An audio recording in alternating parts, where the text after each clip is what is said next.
فيديو كنت لسه شايفاه للأستاذ أسامة الزيرو، بيتكلم عن الناس اللي هم عندهم فكرة بيزنس معين، وفكرتهم دي بتبقى مثلا معتمدة على ويب سايت مثلا أو على ابلكيشن، فكل اللي بيبقى شاغل تفكيرهم هو البرمجة بتاعت الويب سايت مثلا أو البرمجة خصوصا يعني، وبينسوا إن في حاجات كتير جدا مهمة، حاجات تانية مثلا زي الدفع وزي حاجات كتير ممكن يتعاملوا معاها. والفيديو كويس جدا يعني لأي حد ممكن يروح يشوف. فأنا يعني حصل معايا نفس الحوار كده، عملت موقع انا وبعض الاشخاص، ففي حد قال لنا من التيم ان هو هيرفع الموقع وهو هيتكفل بكل حاجة، فاشترى الدومين بالفعل ورفع الموقع. بس بعد شهر واحد الموقع قفل. ليه بقى الموقع قفل؟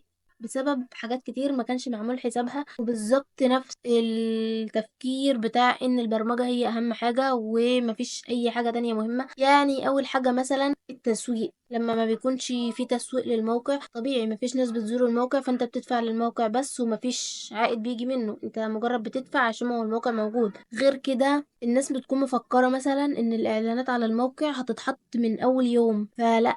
الاعلانات مثلا عشان اصلا المعلنين يرضوا ان هم يحطوا الاعلانات بتاعتهم على موقعك، لان هم محدش بيرمي فلوسه في الهوا يعني عموما. فاول حاجة المفروض ان هم يكونوا واثقين في الموقع، في نفس الوقت الموقع يكون قعد له شوية يعني 3 شهور 4 وهكذا، ويكون عليه عدد الترافيك عالي يعني زوار كتير جدا. فبالتالي انت محتاج تسويق، محتاج تسويق للموقع، محتاج تعرف الناس ان انت عندك موقع اصلا. تاني حاجة مثلا الاس اي او ده بيبقى لونج تيرم بروسيس، فطبيعي ان مثلا مش اول لما ترفع الموقع اي حد من غير تسويق كده من غير اي حاجة الناس هتبحث هتلاقي موقعك في ثانية، لا خالص. فهو الفيديو جميل يعني، وانا حبيت احكي التجربة اللي حصلت معايا، فروحوا شوفوها تستفادوا.